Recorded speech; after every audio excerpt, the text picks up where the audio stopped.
Bismillahirrahmanirrahim. Assalamualaikum warahmatullahi wabarakatuh. Salam sehat dan bahagia teman-teman semua. Pada kesempatan kali ini, saya ingin memberikan paparan tentang komponen kurikulum, ya lebih tepatnya komponen dokumen kurikulum satuan PAUD yang merupakan salah satu materi yang perlu teman-teman oleh ya sebelum teman-teman mulai simulasi untuk mencoba mengembangkan atau menyusun dokumen kurikulum operasional di satuan PAUD sesuai dengan kelompok masing-masing. Ya.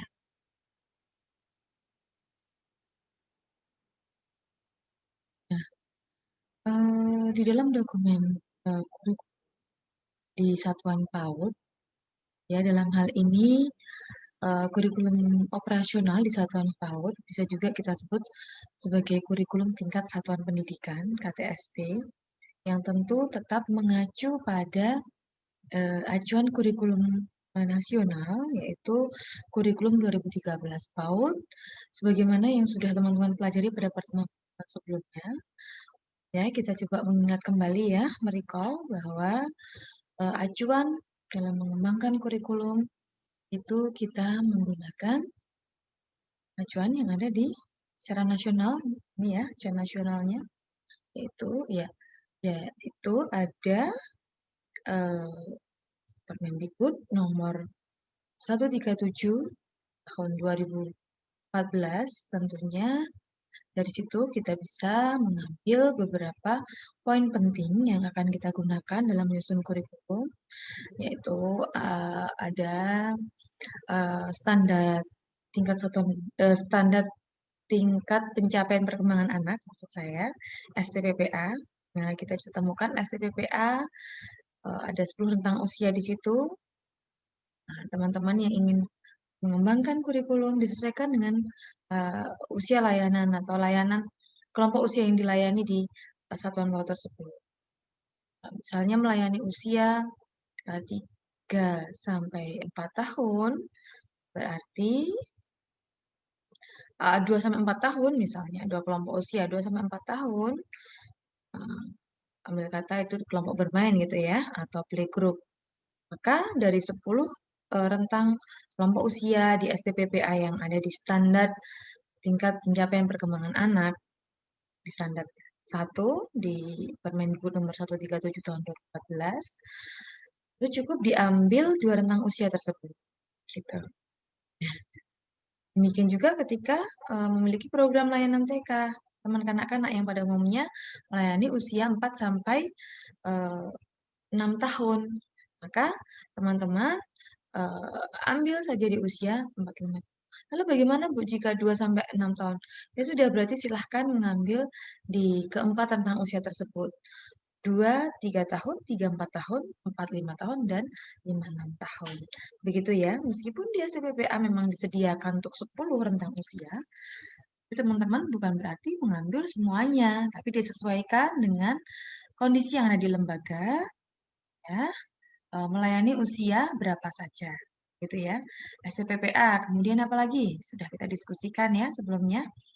Kita ambil dari Permen 137 itu STPPA-nya, kemudian ya standar isi tentu saja, kemudian standar proses yang berkaitan dengan RPPM, RPPH, dan kemudian standar penilaian pengelolaan pembelajaran. Nah, kemudian acuan nasional yang kedua yang kita gunakan untuk mengembangkan kurikulum ada,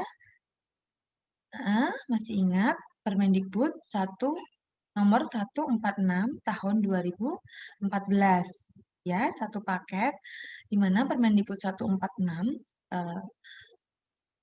nomor 146 tahun 2014, dari situ kita bisa mendapatkan apa saja struktur dan muatan kurikulum, gitu kan? Apa saja apa kerangka dasarnya kurikulum, kemudian prosedur penyusunan kurikulum seperti apa, bagaimana pengelolaan pembelajaran, bagaimana penilaian yang akan digunakan, itu tentu, yang kan kita jadikan acuan untuk mengembangkan kurikulum, termasuk pedoman deteksi dini tumbuh kembang. Nah, kita sudah pelajari juga kenapa harus ada deteksi dini tumbuh kembang, itu untuk mengetahui, kondisi peserta didik kita, gitu. Karena kita mau merancang program nih, gitu. Nah, untuk di mana itu nanti letaknya, kita lihat di sini. Ketika kita akan menuangkan di dalam, dokumen, kurikulum operasional atau KTSP di satuan PAUD, kita perlu tahu di dalam satu dokumen kurikulum operasional tersebut, itu berisi ada 2 macam dokumen. Kita namakan dokumen satu dan dokumen 2. Ini yang pokok ya. Nanti mungkin teman-teman akan menemukan contoh di lapangan atau di suatu lembaga, "Bu, ternyata isinya nggak cuma dokumen satu, dokumen 2." Ya, memang bisa saja dan boleh gitu ya. Nanti akan kita simak di materi slide-slide berikutnya ya. Yang pokok adalah dokumen satu dan dokumen 2. Apa isi dari dokumen satu? Ya, kita kupas satu per satu. Di dokumen satu, setidaknya itu ada 6 komponen yang harus ada di dalamnya. Apa saja? Di dalam dokumen satu kita menyantumkan ada visi, misi, dan tujuan satuan PAUD. Ini penting karena ini adalah rohnya ya, roh yang akan menjiwai, yang akan mewarnai bagaimana program-program yang akan dirancang di suatu lembaga PAUD ya, untuk mewujudkan visi yang sudah ditetapkan. Kemudian yang kedua, program pengembangan. Nah, kita akan nanti juga kupas satu persatu program pengembangan dalam hal ini itu apa, gitu. Tentu saja program pengembangannya adalah bukan mata pelajaran, beda ya dengan SMP, SMA, bahkan SD yang dulu menggunakan mata pelajaran sekarang pun menggunakan matematik ya, tapi mereka punya SKA sendiri dan kita punya STPPA di mana di dalam STPPA itu yang menjadi tujuan akhir dari program PAUD sehingga dikatakan dalam kurikulum adalah program pengembangannya apa yang dikembangkan yaitu seluruh lingkup perkembangan anak ya, seluruh lingkup anak atau aspek perkembangan. Kemudian yang ketiga ada indikator pencapaian perkembangan anak, yang keempat ada muatan pembelajaran, yang kelima ada pengaturan beban belajar, dan yang keenam ada kalender pendidikan. Jadi seperti apa visi misi tujuan satuan PAUD? Ini yang seringkali menjadi hal yang tidak mudah begitu. Tidak banyak satuan PAUD yang betul-betul memang memiliki visi misi yang dan tujuan yang eee, menjadi ruhnya yang akan dicapai di lembaga tersebut. Mereka kadang punya visi misi tujuan itu bukan betul-betul, diambil dari keinginan yang apa, harapan yang luhur dari, semua elemen di satuan PAUD, tapi kadang hanya untuk pemenuhan dokumen saja, yang penting ada karena harus ada visi misi tujuan, begitu. Tapi sesungguhnya, lebih dari sekedar itu, gitu. Visi misi tujuan itu yang paling penting harus dimiliki oleh lembaga. Dan menuangkan dalam satu dokumen tertulis itu hanya sebatas untuk, apa, eee, supaya runtut ya, artinya nanti, kurikulum yang dikembangkan memang mengacu ke pencapaian visi misi tujuan satuan PAUD, gitu. Dan setiap, satuan PAUD tentu tentu idealnya memiliki visi misi dan tujuan yang berbeda-beda. Adapun mungkin, kata kunci yang sama, tapi selalu pasti idealnya tuh ada yang berbeda, karena setiap lembaga memiliki karakteristik masing-masing, memiliki kekuatan, kelemahan, ya kan, ancaman dan peluang masing-masing, ya, bisa dianalisis. Nah, ini tadi yang, saya sempat katakan bahwa, "Bu, ternyata bukan hanya 2 dokumen satu, dokumen 2 saja, ternyata ada yang lainnya, Bu, saya pernah melihat." Ya, boleh memang komponen itu, komponen dalam dokumen kurikulum itu lebih dari sekedar itu. Itu komponen minimal yang, harus ada gitu, dokumen satu, dokumen 2. Namun dokumen satu pun itu boleh dilengkapi dengan ditambahkan dengan profil lembaga, kemudian ditambahkan dengan SOP, ditambahkan dengan uh, tata tertib, baik tata tertib untuk pendidik dan tenaga pendidikan maupun tata tertib untuk peserta didik, ya. Boleh, atau hal-hal lain yang dianggap itu perlu untuk dicantumkan ke dalam kurikulum. Itu boleh saja. Namun tidak mengurangi hal-hal yang pokok harus ada di dokumen kurikulum yang sudah ditetapkan, baik dokumen satu maupun dokumen 2. Tuh. Dokumen satu ada 6 poin tadi, dan 6 komponen tadi ya. Oke, di profil lembaga itu apa saja yang biasanya tercantum di dalamnya. Biasanya di profil lembaga itu ada meliputi, ada sejarah singkat perjalanan lembaga dari mulai didirikan, terus kemudian perkembangannya sampai dengan saat terakhir di mana dokumen kurikulum itu disusun, gitu. Nah, termasuk juga boleh menyantumkan apa saja prestasi-prestasi yang sudah pernah diraih. Kemudian menyantumkan identitas lembaga. Identitas lembaga itu bisa meliputi nama, barangkali nomor induk sekolah, atau nomor kalau sekarang NPSN ya, nomor pokok satuan nasional NPSN, nomor pokok satuan ya, satuan pendidikan secara nasional. Tuh. Kemudian mungkin yang sudah pernah mengikuti akreditasi dan sudah memiliki status akreditasi bisa juga menyantumkan status akreditasinya, menyantumkan alamat, bahkan ada juga yang menyantumkan peta lokasi. Peta lokasi, ada yang peta lokasi memang digambar khusus, ada denahnya itu menuju ke lokasi lembaga. Ada juga yang di screenshot dari Google Map, jadi kelihatan map di situ, ini lembaganya di sini posisinya, seperti itu.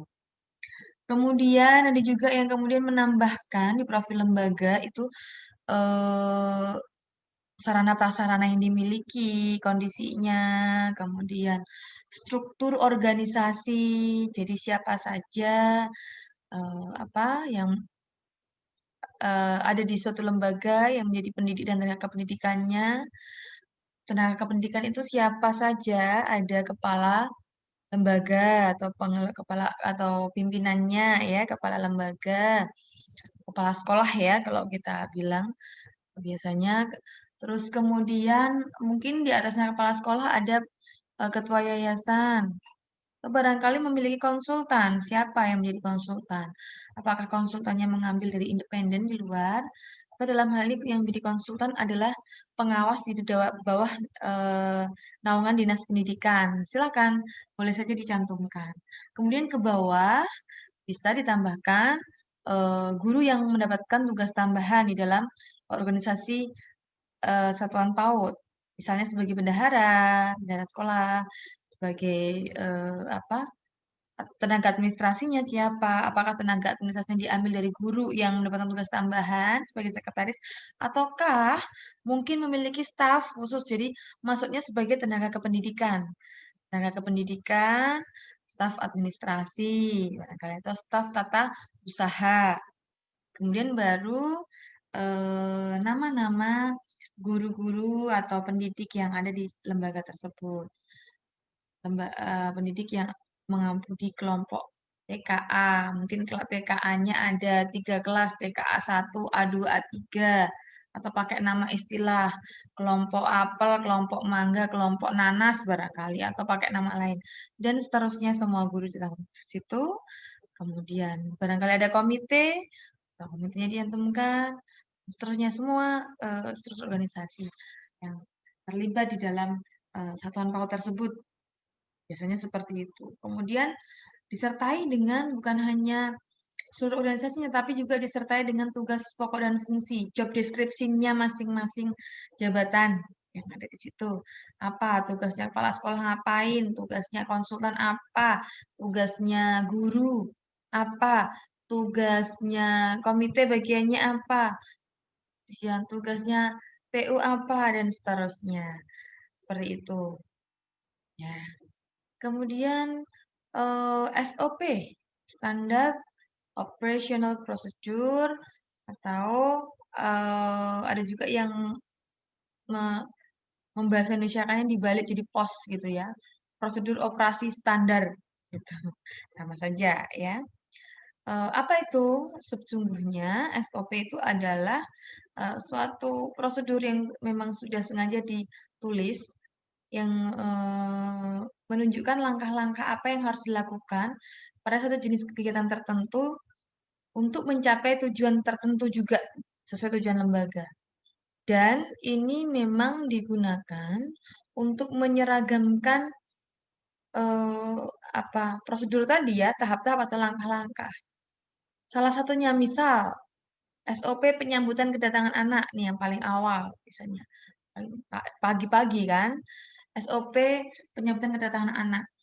Dengan adanya SOP itu, jadi semua guru yang piket atau guru yang bertugas untuk menyambut kedatangan anak, itu diharapkan memiliki sikap, perilaku, tata cara yang sama satu guru dengan yang lainnya. Karena ada aturannya di situ. Misal, ketika anak datang, anak disambut, guru posisinya sejajar dengan tingginya anak, tidak guru berdiri petenteng begini, kemudian salim, salim gini aja, bahkan nggak ngelihat anaknya di samping ngobrol dengan temannya yang lain. Itu kan nggak mendidik ya, kurang etis. Sehingga bisa dibuat SOP guru yang bertugas untuk menyambut kedatangan anak. Ketika menyambut anak dengan wajah yang ramah, menyapa anak, ya kan? Itu membangun suasana suasana yang nyaman juga buat anak. Kemudian berada di posisi yang sejajar dengan tingginya anak, gitu. Memuji tapi tidak berlebihan, dicari dari ketika anak datang apa yang kelihatannya memang, layak dipuji sesuai dengan apa yang ada sesungguhnya, bukan mengada-ngada gitu. Sehingga anak merasa senang disambut seperti itu. Kemudian anak, tidak susah untuk lepas dari orang tuanya. Kemudian, SOP-nya apa saja yang harus dicantumkan? Tidak ada suatu keharusan, jadi sesuai dengan kebutuhan lembaga dan apa yang sudah disiapkan oleh lembaga, memiliki SOP apa saja, gitu, yang mau dicantumkan apa saja SOP-nya. Nah, itu penting, termasuk SOP pembelajaran, SOP penataan lingkungan main barangkali, SOP kegiatan saat makan, SOP itu kan disesuaikan dengan fasilitas dan sarana atau sarana prasarana yang ada di lembaga ya. Misalnya lembaganya memiliki, ruang perpustakaan sendiri, gitu ya. Bisa di situ dibuat SOP-nya sendiri. Nah, itu yang, apa namanya, yang memang, eee, bahkan bukan hanya ditulis di dokumen kurikulum, akan tetapi juga bisa ditempel di setiap sudut ruangan yang memungkinkan untuk, dilihat oleh semua elemen yang ada di satu PAUD, begitu ya. Oke, kita kupas satu persatu tadi visi misi tujuan. Sebetulnya apa sih visi gitu? Banyak yang kemudian kesulitan untuk merumuskan kalimat visi, ya. Visi itu sebetulnya merupakan cita-cita jangka panjang yang ingin diwujudkan atau diraih oleh suatu lembaga, dalam hal ini satuan PAUD. Jadi visi itu memuat gagasan yang besar, itu yang ingin dicapai dalam jangka waktu tertentu, tentu lebih panjang bisa 5 tahunan, bisa 10 tahunan. Tapi biasanya 5 tahunan ya dikatakan jangka panjang. Karena nanti per 5 tahun bisa dilakukan evaluasi. Tuh.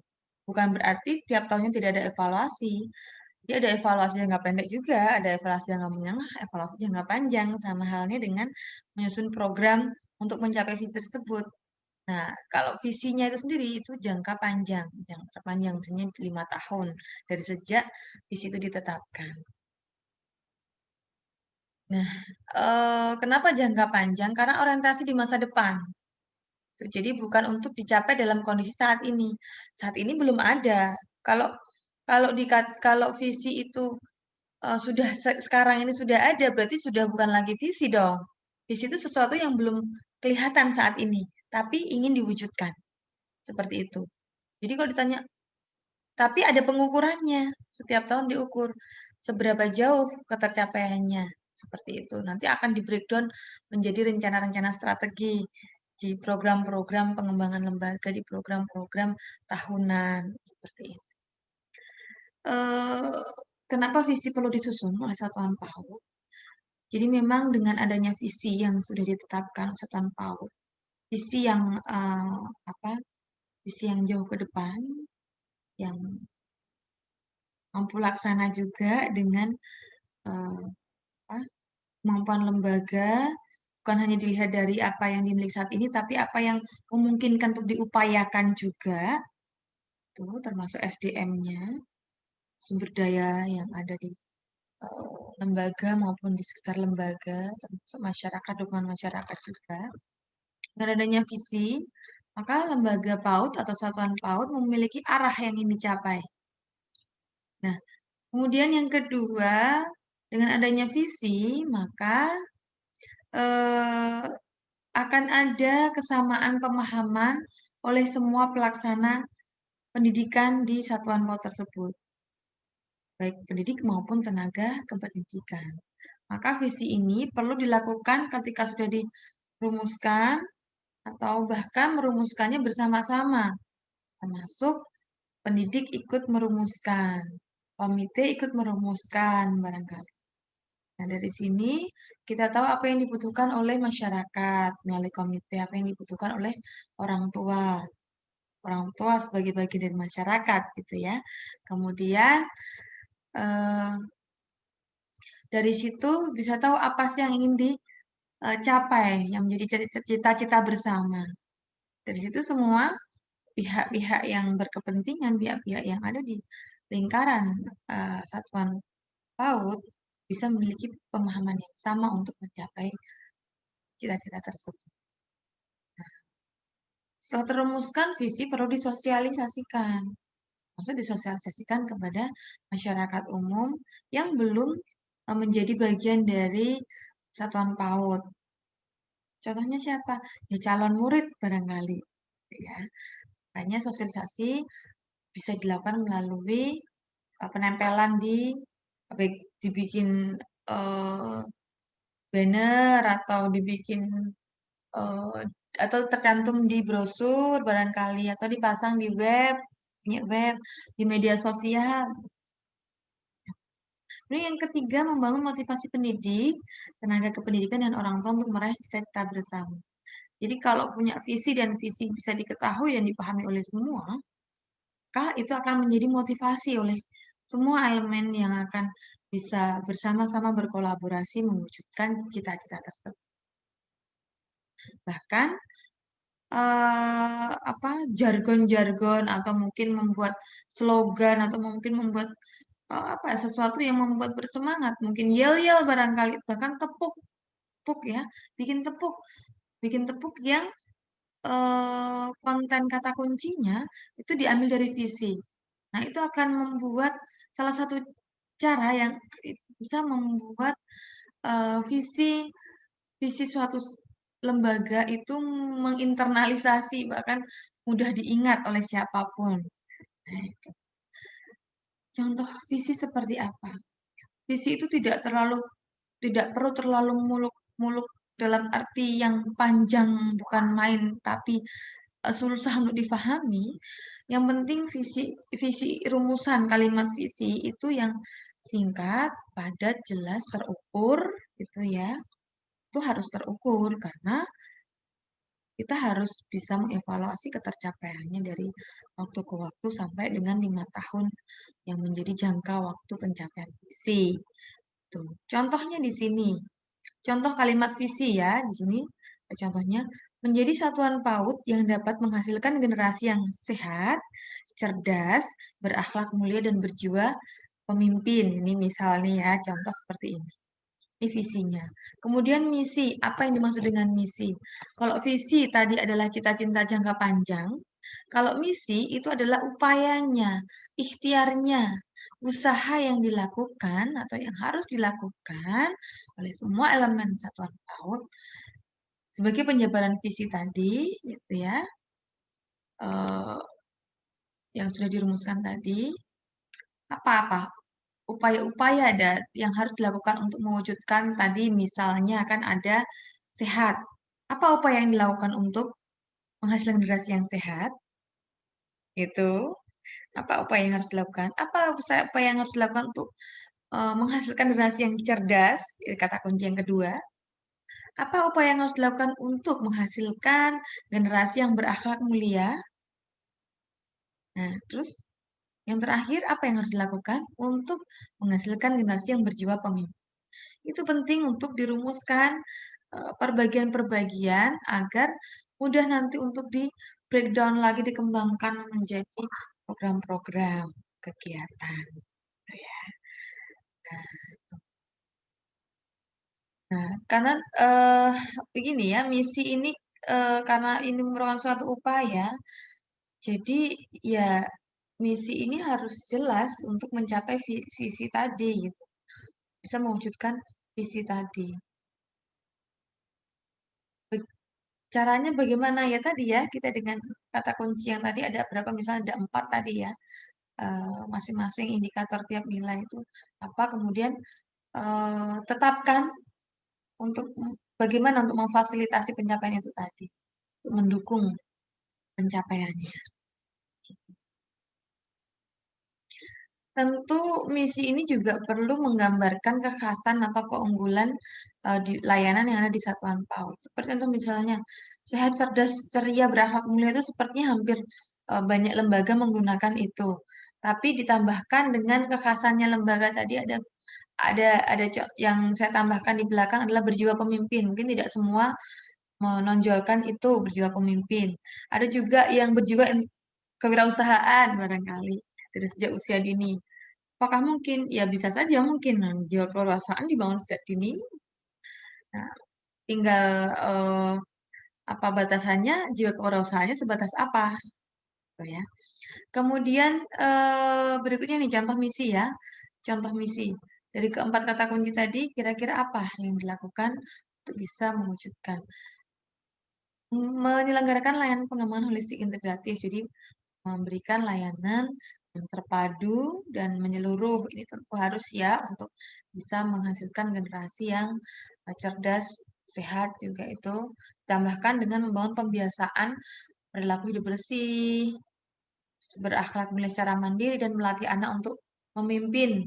Nah, ini kata kunci apa? Ini misi yang eh, bisa mendukung visi. Kemudian memfasilitasi kegiatan belajar yang aktif dan menyenangkan sesuai dengan tahapan perkembangan, minat dan potensi anak.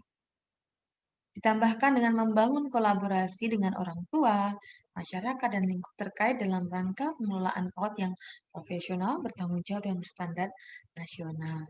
Itu adalah contoh rumusan misi yang kesemua misi itu diharapkan bisa mencapai kata kunci yang sudah disebutkan ya dalam visi. Kemudian tujuan. Tujuan ini juga hampir sama, harus selaras juga dengan misi karena tujuan di sini merupakan output ya, hasil luaran yang dicapai pada waktu tertentu. Nah, kalau visi itu untuk pencapaian jangka panjang, sedangkan tujuan itu merupakan pencapaian dari misi dalam waktu pendek. Tentu dikaitkan dengan lulusan yang diharapkan. Contohnya, ya, mewujudkan anak yang sehat, jujur dan mandiri, dan seterusnya. Jadi lembaga rujukan PAUD tingkat kabupaten atau kota, provinsi, nasional. Oleh sebab itu tadi di misinya itu membangun kolaborasi dengan eh, orang tua, masa dan lingkup terkait itu tadi dalam rangka pengelolaan PAUD yang bla bla bla dan berstandar nasional. Sehingga ketika sudah dinyatakan berstandar nasional, apalagi dengan status yang unggul A misalnya, dari nilai akreditasinya salah satu yang lembaga bisa mengukur, maka lembaga bisa menjadi lembaga rujukan PAUD, baik itu tingkat kabupaten, kota, provinsi maupun nasional. Dengan seperti itu, apakah mungkin nanti lembaga PAUD bisa menerima untuk melaksanakan magang atau pelatihan guru-guru lembaga lain yang datang, sangat mungkin bisa dilakukan. Ya, kalau pengelolaannya bagus, kemudian outputnya lulusan juga bagus, maka jadi tempat untuk belajar kan bagi eh, lembaga-lembaga yang lain. Komponen berikutnya tadi indikator perkembangan anak ya. Indikator perkembangan anak itu merupakan penanda perkembangan yang spesifik dan terukur untuk bisa memantau atau menilai perkembangan anak pada usia tertentu. Maka indikator perkembangan anak itu bisa diperoleh dari apa? Menetapkan indikatornya diperoleh dari mana? Dirumuskan dari mana? Dasarnya dari kompetensi dasar dikaitkan dengan kontinum perkembangan anak dari lahir sampai 6 tahun. Dari mana kita menemukan kontinum atau rentang perkembangan anak dari lahir sampai 6 tahun? Tadi di awal sudah saya menyebutkan, kita ambil dari acuan pengembangan kurikulumnya dong. Dari mana? Ya, dari STPPA yang tercantum atau termaktub di dalam Permendikbud nomor 137 tahun 2014. Di situ ambil, dikawinkan begitu ya, dari kompetensi dasar dan STPPA dikawinkan, kemudian untuk bisa merumuskan materi pembelajaran. Dari materi pembelajaran kita bisa menetapkan indikator capaian perkembangan anak setiap rentang usianya. Yang dimana indikator-indikator tersebut sama halnya KD dan STPPA tersebar atau berada di eh, beberapa program-program pengembangan. Ya, tadi ada program pengembangan juga ya kan. Program pengembangan itu meliputi aspek-aspek atau lingkup perkembangan. Di antaranya ada nilai agama dan moral, ada fisik, motorik, ada kognitif, ada bahasa, sosial emosional, serta seni. Tuh. Meskipun sebetulnya pada dasarnya seni itu kan luas ya, banyak ya. Seni juga bisa menjadi sarana atau wahana untuk mewujudkan atau mencapai capaian perkembangan pada aspek fisik, motorik, kognitif, bahasa, sosial emosi bisa melalui seni sebetulnya ya. Jadi satu dengan yang lainnya aspek ini juga bisa saling terkait. Tuh. Oleh sebab itu dikatakan terintegrasi ya, integratif, terpadu. Maka di dalam kurikulum 2013, ya pertemuan-pertemuan sebelumnya kita sudah bahas ya, yang menjadi karakteristiknya adalah penggunaan pendekatan. Pendekatan apa yang digunakan? Kurikulum 2013 di PAUD. Ya, tematik terpadu dan pendekatan saintifik. Nah, bagaimana dengan indikator pencapaian perkembangan muatan lokal? Bu, ada muatan lokalnya, ada bisa. Kalau yang kemarin kita mempelajari acuan acuan nasional, yang dimana itu berarti muatan materinya juga secara nasional, maka ketika apa namanya memiliki muatan lokal yang diangkat juga kearifan lokal atau kekhasan lembaga masing-masing disesuaikan dengan wilayahnya. Tuh. Muatan lokalnya lembaga PAUD yang berada di daerah pesisir pantai dengan di tengah kota tentu berbeda dengan di pucuk gunung misalnya. Tentu akan berbeda. Apalagi Indonesia adalah negara yang majemuk. Bahkan di negara yang mungkin memiliki tingkat rawan bencana yang tinggi.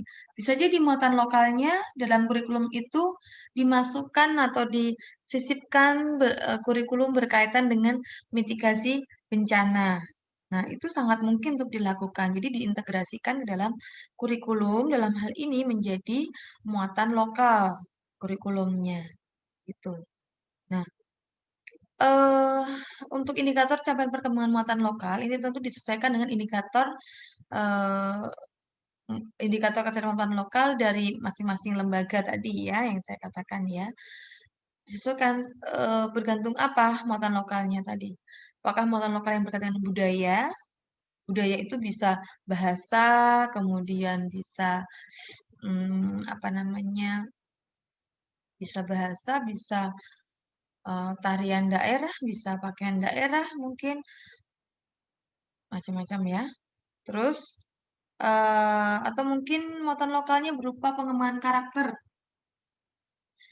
atau mungkin tentang eee, berlalu lintas yang menjadi muatan lokalnya, tentang mitigasi bencana tadi, tuh. Sebatas apa? Kalau mitigasi bencana dari usia usia apa namanya, usia playgroup itu sampai sebatas apa capaiannya. Kalau usia taman kanak-kanak mungkin rentangnya mungkin agak-agak mirip ya, artinya selisihnya perbedaan tidak terlalu jauh untuk yang usia 45, 56. Barangkali bisa melalui lagu, pengenalan pengenalan pengenalan apa mitigasi bencana, gitu. Atau ketercapaian keagamaan, misalnya kalau di agama Islam, misalnya hafalan surat, doa, seberapa banyak, dan doa apa saja, surat apa saja, untuk usia kelompok bermain 3-4 tahun, lalu untuk usia 45, 56, itu masing-masing lembaga yang boleh untuk membuat membuat apa namanya indikatornya. Silahkan. Sesuaikan dengan kekhasan lembaga masing-masing. Kalau lembaganya memang merupakan lembaga yang fokusnya di tahfidz, tentu hafalannya tentu akan lebih banyak. Bisa jadi mungkin ayat 1 sampai 15 dari surat An-Naba, juz 30 begitu. Itu untuk usia 4-5 tahun barangkali. Nah, itu apa capaiannya. Kemudian programnya bisa dibuat dimulai dari memperdengarkan dari sejak anak datang, kemudian mengajaknya menirukan, begitu seterusnya setiap hari lama-lama anak kan karena sering mendengar, mengucapkan lama-lama akan Asmaul Husna barangkali. Kemudian mungkin muatan lokalnya juga tentang keaisyyahan, kemuhammadiyahan, ini untuk TK-TK aba biasanya. Kemudian kepemimpinan mungkin ya, muatan lokal kepemimpinan yang menjadi khasnya lembaga gitu kan. Jadi khasnya lembaga. Bisa seperti itu. Nah, tentu muatan-muatan tersebut harus dikembangkan menjadi materi pembelajaran yang nantinya materi pembelajaran itu yang akan dicapai ya, bukan tema. Meskipun tematik integratif, tema itu bukan menjadi tujuan pembelajaran. Yang menjadi tujuan pembelajaran adalah materi pembelajaran yang dikembangkan dari kompetensi dasar dan STPPA. Kemudian muatan pembelajaran. Apa sih muatan pembelajaran? Tadi dikatakan ada muatan pembelajaran. Kalau pertemuan sebelumnya kita belajar student muatan kurikulum. Ya, muatan kurikulum ada sendiri. Muatan pembelajaran ada sendiri. Muatan kurikulum kemarin apa? Masih ingat? Ya, struktur dan muatan kurikulum. Masih ingat? Iya, ada kompetensi inti, ada kompetensi dasar. Kemudian muatan kurikulum itu adalah program pengembangannya. Ada aspek perkembangan, ada 6 aspek perkembangan yang tadi sudah saya sebutkan ya. Kemudian kalau muatan pembelajaran ini adalah materi pembelajaran.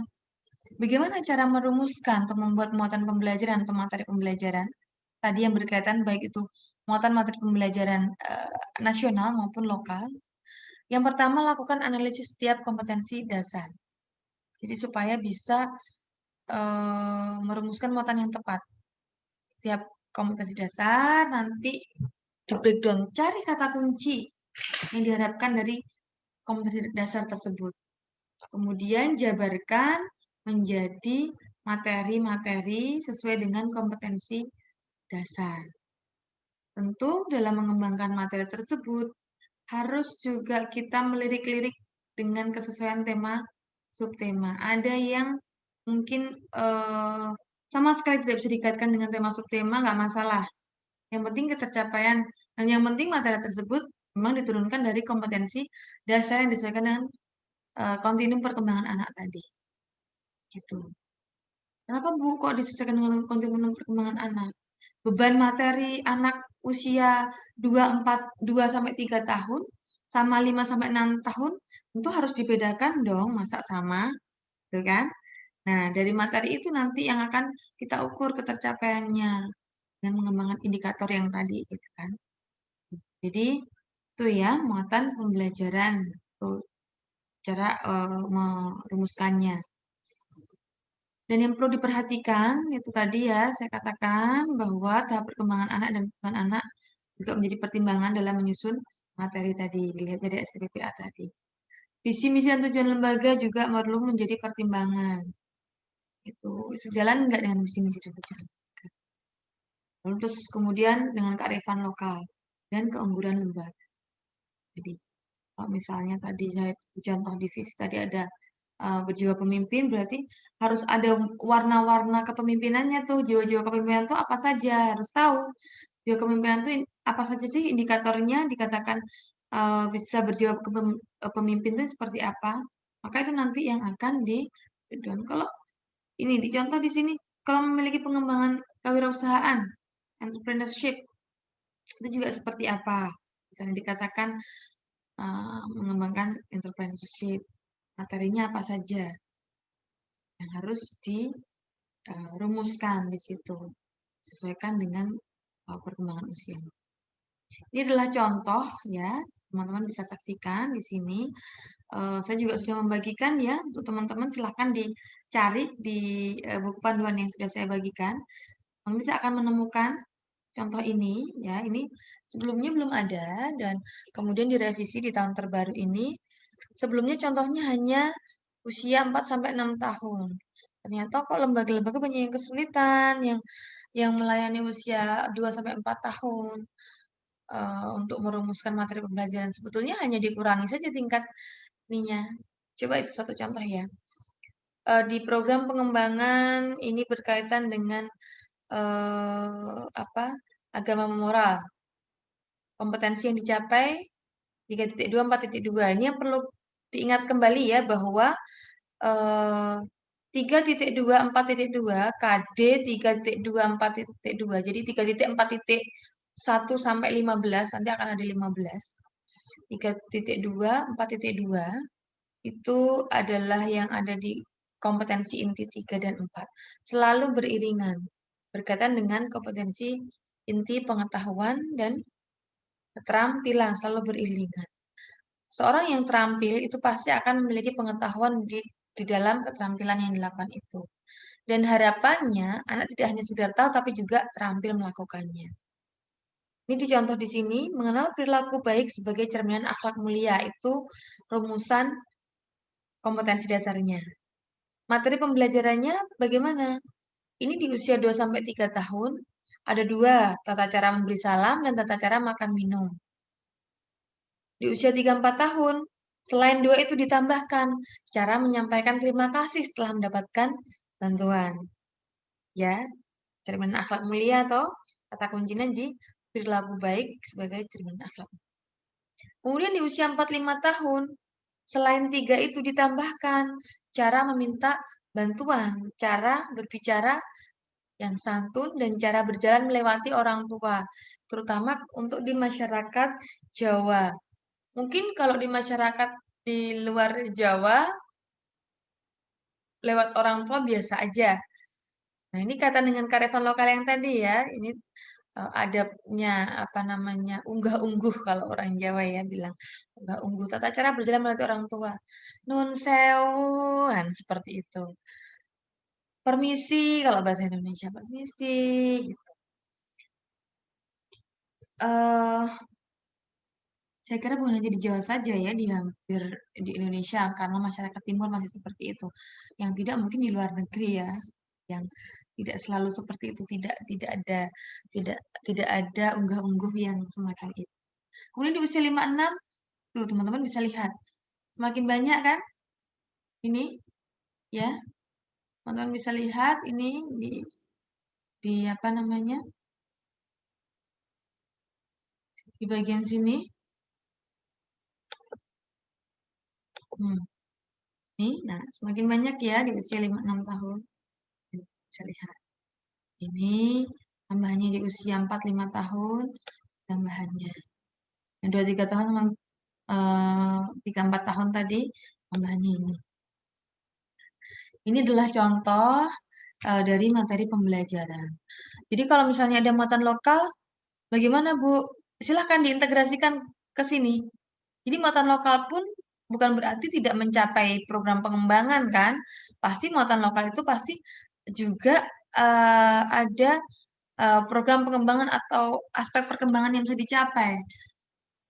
Misal ataukah bahasa, misal berkaitan dengan budaya, berkaitan dengan bahasa daerahnya, tentu bisa masuk di bahasa. Tuh.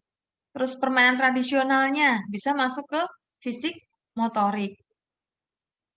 Bahkan mungkin juga bisa masuk ke kognitif gitu. Jadi diintegrasikan saja masuk ke sini. Dan perlu ditambahkan dan harus ditambahkan jika memang menyantumkan memiliki muatan lokal di situ. Nilai-nilai kepemimpinan tadi misalnya masuk di mana? Ya dicari apa kata kunci di situ kepemimpinan. Bisa saja menyebar ya, bisa saja di kognitif, kemampuan untuk menyelesaikan masalah. Sebagai seorang pemimpin kan harus ya bisa berani berani memutuskan, memiliki keberanian sosial, emosional. Keberaniannya kan sosial emosional gitu kan. Percaya diri juga jadi pemimpin. Percaya diri ada di mana? Di sosial emosional. Contohnya ya. Ya, seperti itu. Baik, berikutnya adalah pengaturan beban belajar. Pengaturan beban belajar di sini eh, dikatakan beban belajar itu adalah durasi atau alokasi waktu yang digunakan peserta didik untuk melaksanakan pembelajaran selama di satuan PAUD. Jadi setiap usia ada alokasi beban belajar minimalnya. Dari lahir sampai 2 tahun berapa? 120 menit. Minimal 120 menit dalam seminggu. Ya, dalam seminggu loh. 120 menit dalam seminggu. Kenapa? Ini disesuaikan dengan daya konsentrasi anak. Daya konsentrasi anak sesuai dengan perkembangan usianya. Anak bayi bahwa stimulasi ya, stimulasi yang diberikan untuk anak-anak ya kegiatan main, stimulasinya diberikan ada gitu, tapi tidak yang banyak, akan lebih banyak di pengasuhannya. Kemudian usia 2 sampai 4 tahun ini mulai masuk playgroup, minimal 360 menit dalam seminggu. Jadi 360 menit dalam seminggu itu seminggu 3 hari masuk itu sudah cukup sebetulnya. Tapi banyak yang kemudian orang tua mengharapkan masuk sekolah cuma 3 hari selama seminggu, setiap hari. Boleh, karena kan itu paling sedikit ya. Itu bergantung lembaganya nanti mau melayani usia berapa. Seperti lembaga yang pernah dulu saya kelola itu playgroupnya karena ada, jadi ini strategi saja sebetulnya. Playgroupnya ada 2 rombel. Awalnya nggak ada pengaturan seperti itu. Jadi campur semua dalam satu kelas, anaknya banyak, kadang nggak terperhatikan gitu ya, belum jelas kegiatan mainnya seperti apa, runtutannya yang penting masuk gitu aja dikasih apa sembarang. Seperti itu pada awalnya. Pada awalnya belum ada pengaturan. Kemudian saya diamanahkan di situ, saya perhatikan ini nggak sesuai nih, gitu kan, nggak sesuai. Jadi untuk lebih tertibnya, yang playgroup 2 sampai 4 tahun yang campur-campur gak karuan tuh saya pecah. Artinya saya pisah menjadi 2 rombel yang kemudian masing-masing rombel seminggu masuknya cuma 3 kali, selang-seling. Jadi kelompok apa playgroup A sama playgroup B misalnya. Playgroup A nanti Senin, Rabu, Jumat. Nah, yang hari yang lainnya untuk playgroup B seperti itu. Itu minimal. Minimal kan sehari pertemuannya berapa menit. Misalnya 120 menit berarti 120 menit sehari kali 3 hari. Seperti itu cukup. Kemudian yang 46 tahun 900 menit dalam seminggu. Itu asumsinya eh, untuk berapa hari masuk ya? 5 hari masuk, 6 hari masuk bisa tinggal dibagi saja. Kalau 900 menit 5 hari masuk berarti minimalnya sehari itu berapa? Lebih boleh minimalnya sekian. Itu untuk pengaturan beban belajar ya, teman-teman ya.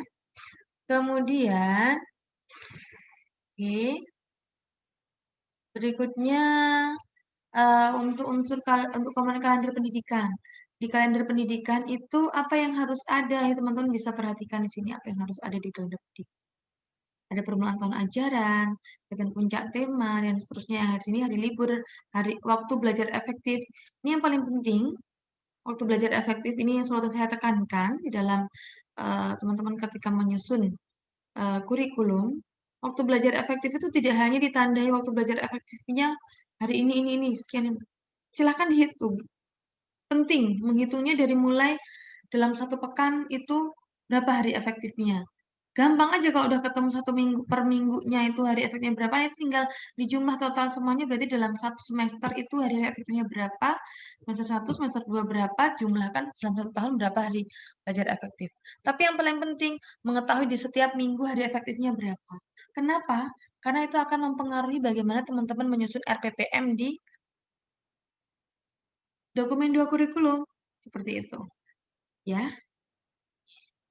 ini contohnya, contoh kalender pendidikan, minimalis ya. Apakah harus seperti ini? Tidak, silahkan boleh berkreasi. Tapi ini hanya contoh ya, ini hanya contoh. Silahkan berkreasi. Jadi dalam satu minggu, dari Senin sampai Sabtu, ini contohnya seperti ini. Misalnya ini kan ada hari liburnya selain Ahad, ada libur di tengah-tengah ya, tanggal merah maksudnya. Berarti hari masuknya, hari efektifnya berapa di minggu ini? Tinggal hitung, 1, 2, 3, 4. Kalau misalnya 5 hari masuk, Sabtu nggak dihitung, berarti ada 4. Tentu membuat RPPM-nya untuk berapa hari? Untuk 4 hari, tidak mungkin membuat RPPM untuk 5 hari. Kalau kalau ternyata di minggu ke 3 bulan Agustus ini RPPM-nya dibuat 5 hari, berarti nggak memperhatikan kalender pendidikan atau kalender pendidikannya tidak dijadikan dasar untuk menyusun RPPM. Nah, ini penting ya, harus ditulis nanti. Paling bawah sini ditambah. Itu yang maksud saya berkreasi. Ini minimal adalah contoh minimal. Teman-teman boleh berkreasi. Kalau saya boleh menyarankan berkreasi untuk ditambahkan di sini untuk perhitungan hari efektifnya. Itu bukan hanya ditulis tentang waktu hari efektif pembelajaran, efektif aplikatifnya. Nah, sekian tanggal sekian, berapa hari, sekian hari. Tidak cukup seperti itu, tapi setiap pekannya harus dihitung. Ada yang liburnya 1 hari, ada yang kalau liburnya lebih dari 1 hari dalam 1 minggu, berarti kan juga berubah hari efektifnya. Seperti itu contohnya. Dari kalender pendidikan, teman-teman bisa mencoba mengembangkan program tahunan.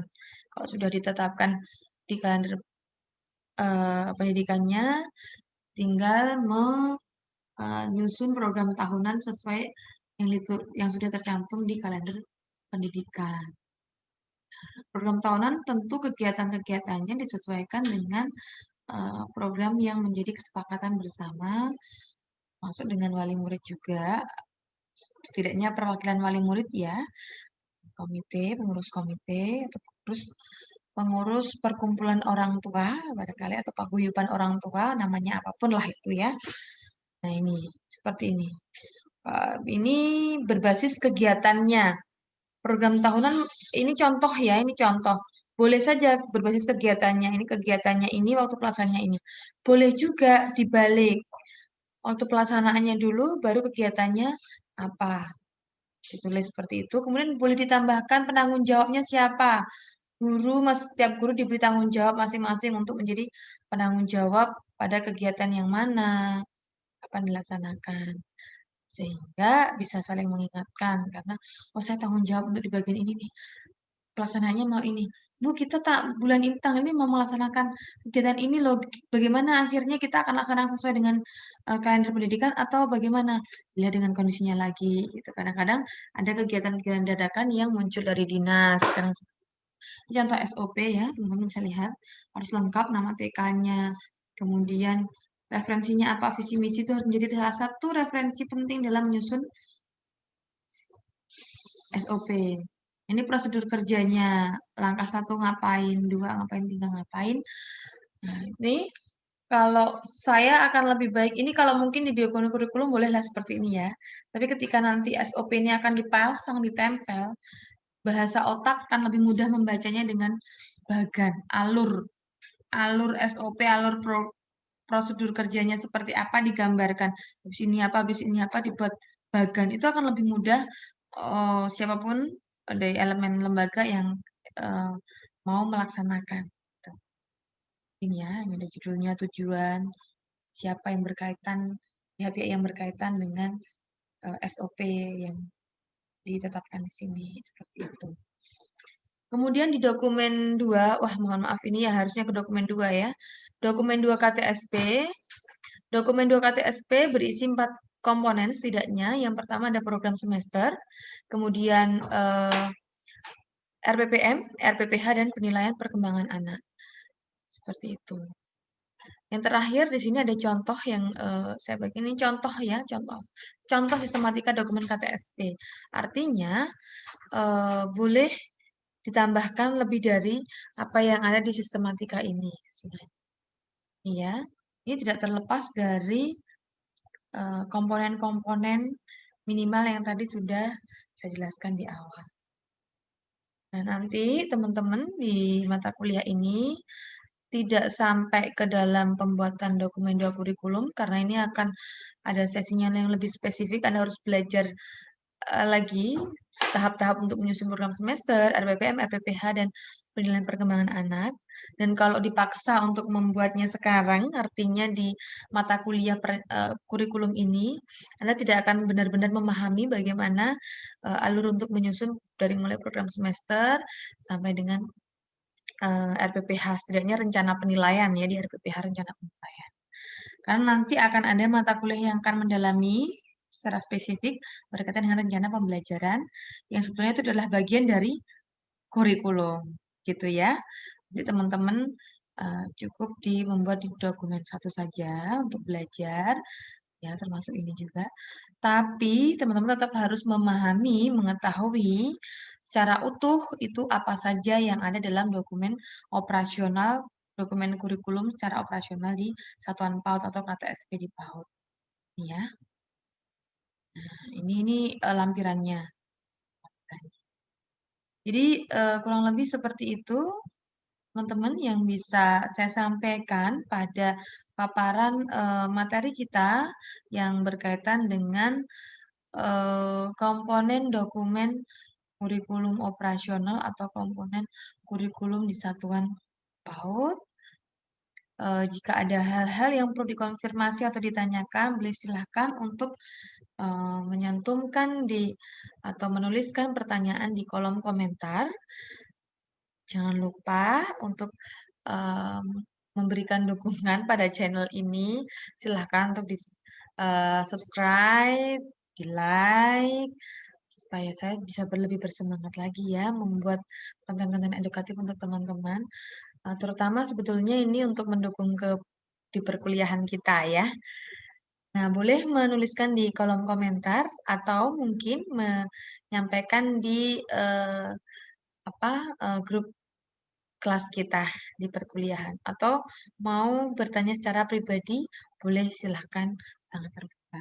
Demikian yang bisa saya sampaikan pada materi kali ini. Semoga sedikit ilmu Allah yang dititipkan pada saya dan sudah saya sampaikan kepada teman-teman bisa bermanfaat dan berkah untuk kita semua.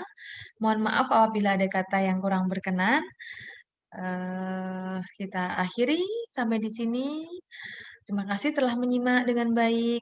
Wassalamualaikum warahmatullahi wabarakatuh. Salam sehat dan bahagia.